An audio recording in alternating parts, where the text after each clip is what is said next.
I want to show you some of the qualities of silk and non-silk fan veils and some of my dancing ribbons. If you haven't figured it out already, one of the things that is true of fabrics, silk or cotton, is the quality of the fabric is affected by the way it's woven and the weight of the fabric. I'm sure all of you know that cotton in sheets and home linens comes in different counts and weights.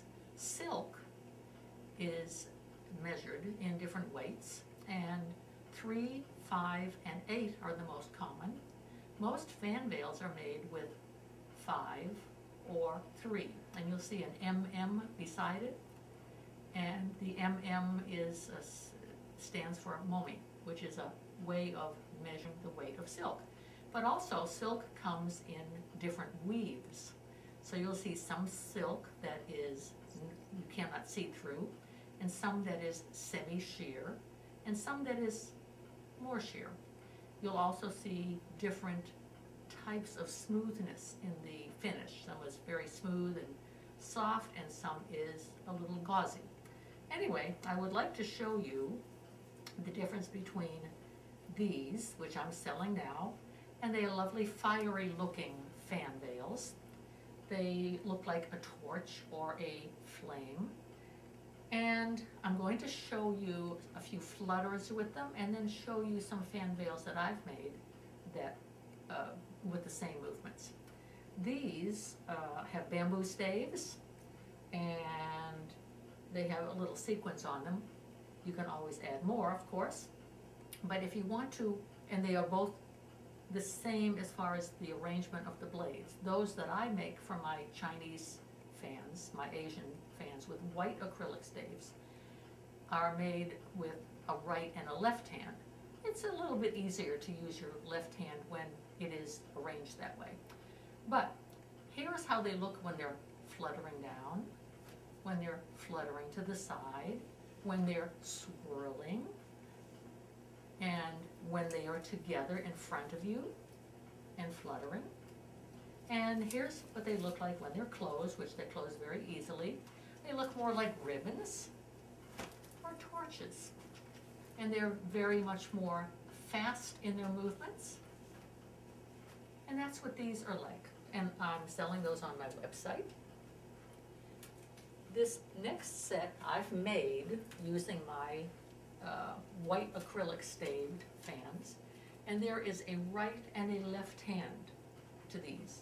And they fit into your hand a little differently. The white acrylic staves I've dyed. I'm not sure how well the dye will stay through repeated use, but it can be re-dyed. It's a spray dye, which is very easy to use.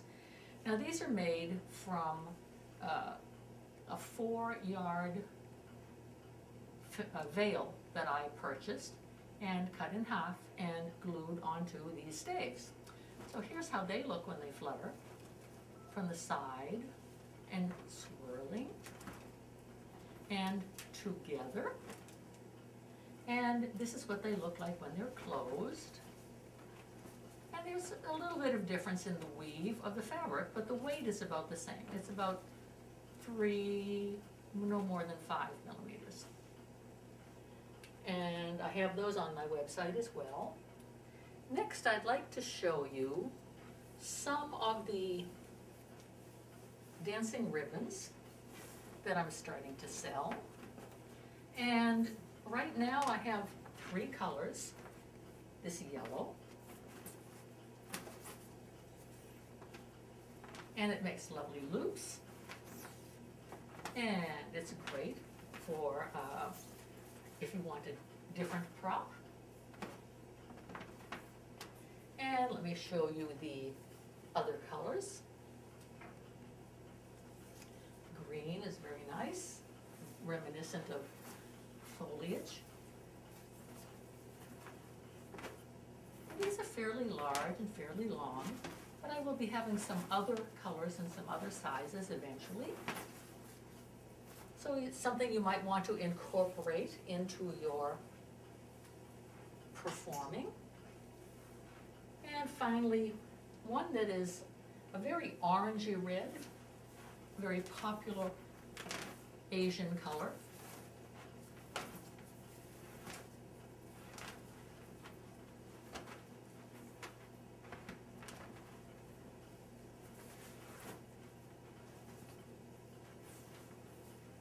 So I hope you'll take a look at my website and consider purchasing some of these props.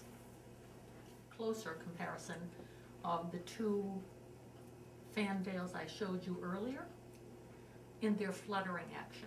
My right hand is my better hand, so I'm going to demonstrate both with my right hand. So here's the overhead flutter with this gauzy type of fan veil, and a sideways flutter with it. And here is the other fan, the one that I had made, and it isn't a gauzy weave, it is a smoother weave. So here is it overhead and to the side, and both of them circling around. So there's quite a difference in the look because of the weave of the fabric. They're both very lovely. Next, I'm going to show you one other set that's on my site. It is silk, very lightweight, but made with my bamboo staves, which are darker and look really well with the darker fabric, the purple. So here is the fluttering with these, a little bit different. And they also open and close. And I'm going to demonstrate again with my right hand. And so there's a little bit of a difference in the action. These I made with silk again. And they're a little bit different as far as their width. So that will make a difference in their fluttering ability. And of course, in your practicing with fluttering, how you manage your flutter and how you work with it. The last set I'm going to show you is made with a different fabric, kind of a faux silk, because it isn't silk, it's a very lightweight fabric with some iridescence to it. And in this one, I have retained the Chinese fan on the other side. And so it looks different from this side than it looks from the other side. And this is right and left-handed. So I'm going to switch them around. It's still right and left-handed. But this side does not have the Asian fan showing. And so there's a little bit of a difference in the action of this silk-like polyester, which has some iridescence to it. It doesn't flutter quite so well, but it works really well on the faster movements. So that's just a little comparison to help you think about my fans and about making fans, which of course I sell both types of staves, the bamboo and the sturdy white acrylic on my website as well. And I have a DVD explaining how I make the fan veils. So I hope that helps you to get started in using it, and that you might even consider the Chinese dancing ribbons, which you can tell I'm just like experimenting with those. I've only recently had them and have never danced with them yet.